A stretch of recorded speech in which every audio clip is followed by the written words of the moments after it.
আজকে আমার কথাটা অনেক কারোরই গায়ে লাগবে, কিন্তু আমার কিছু করার নেই ভাই। আমার না গা খচখচ করে না বলতে পারলে। মানে তোরা জিম করবি কর না, ছেলেদের মতো জিম করবি ঠিক আছে, এখন ফিট থাকার সবার অধিকার আছে, ছেলে মেয়ে বলে কিছু হয় না। তারপরে তো ল্যাংটা হয়ে জিম করবি? মানে জিম করার জন্য কম্পিটিশন হচ্ছে না, কে বেশি ল্যাংটো হতে পারে সেটার কম্পিটিশন হচ্ছে। যে যত পারছে ছোট ড্রেস পরছে।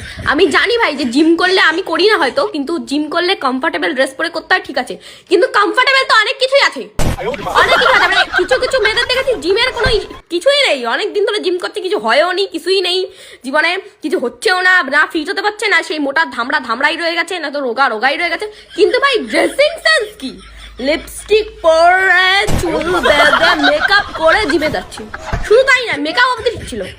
ল্যাংটা হয়ে জিমে যাবি কেন? ল্যাংটা হও তোরা জিমে যাবি? জিমে যাচ্ছিস তো জিম ওয়ার্কআউট করতে যা, ল্যাংটা হওয়ার কম্পিটিশন কেন হচ্ছে? আমি এই জিনিসটা না আমি বুঝতে পারছি না, আমাকে ক্ষমা করে দেবেন কোনো ভুল কথা বললে। মানে ছেলেদের মতো মেয়েরা একদম সমান, এখন ইকুয়াল, আলাদা বলে কিছু নেই। তারপরে পুরো সব খুলে ঘুরতে হবে, হ্যাঁ এমনও তো কোনো মানে নেই। এবার অনেকে আমাকে বলতে আসবে, দিদি দাদার ব্যাপার শেষে বুঝবে, তুমি কেন নাক গলাচ্ছ, তুমি নিজে করতে পারছো না বলে। আমি ভাই করতেও চাই না, এত এইসব ল্যাংটাপান আমি করতেও চাই না। মানে আমিও পড়ি, এখন অনেকে বলবে যে ওয়েস্টার্ন কি তুমি পরো না, তুমি কি হট ভাবে ছবি দাও না?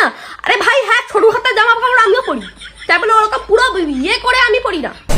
মানে জিম করছে কমফোর্টেবল ড্রেস পরে সব ঠিক আছে, জানি যে খুব টাইট জামা কাপড় পরে সেটা করতে সুবিধা হয়, কিন্তু আমরা সব খুলে করবি। মানে এরপর এমন হবে যে মানে লোকে বলবে ছেলেরাও তো খালি গায়ে রাস্তা দিয়ে হাঁটে, আমরা কেন হাঁটতে পারবো না? ছেলে আর মেয়ে কি আলাদা? কি ভাই অদ্ভুত পাবলিক, মানে ছেলে আর মেয়ে আলাদা না বলে যা খুশি করবি। আমি জানি না ভাই কার কার এত গায়ে লাগবে আমি জানি না, কিন্তু আমি সত্যি কথাই বলছি, ওয়েস্টার্ন পরে সবাই খোলামেলা ড্রেস পরে, কিন্তু আলট্রা লেভেলের কেউ পরে না। বুঝতে পারি না জিম করার সঙ্গে এত মানে ল্যাংটা থাকার কি সম্পর্ক? জিম করলে কি ল্যাংটা থাকতেই হবে? এইটা আমার প্রশ্ন। আমার বাবার জীবনে তিনটে মাত্র ইম্পর্টেন্ট জিনিস আছে, সেটা হচ্ছে বাবার লুঙ্গি, বাবার গামছা আর বাবার বডি অয়েল। বাবা যেখানেই থাকুক বাইরে থেকে এসে আগে এই তিনটে জিনিসই খোঁজে না, ভুল কথা, খোঁজে না, নিজে বাইরে রেখে চলে যায়, তারপর বাড়ির লোককে এসে দাঁড়ায়, আর কাউকে খোঁজে না, এই তিনটে জিনিসই খোঁজে। আমার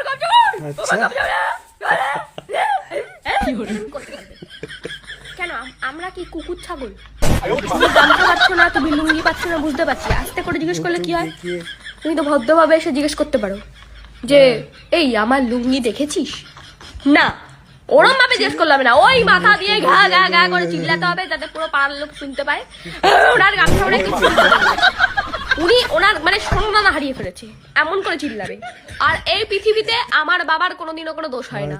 আমার বাবা যদি কিছু ভুল করে অন্য জায়গায় হারিয়েও ফেলে, তোরা দেখবি না, কানের মধ্যে থাকি তোরা দেখবি না, এই জিনিসগুলো তোরা বাড়ি থাকিস, তোরা নজর দিবি না। তুমি কি হারিয়ে ফেলবা সেটা কি করে নজর দেবো?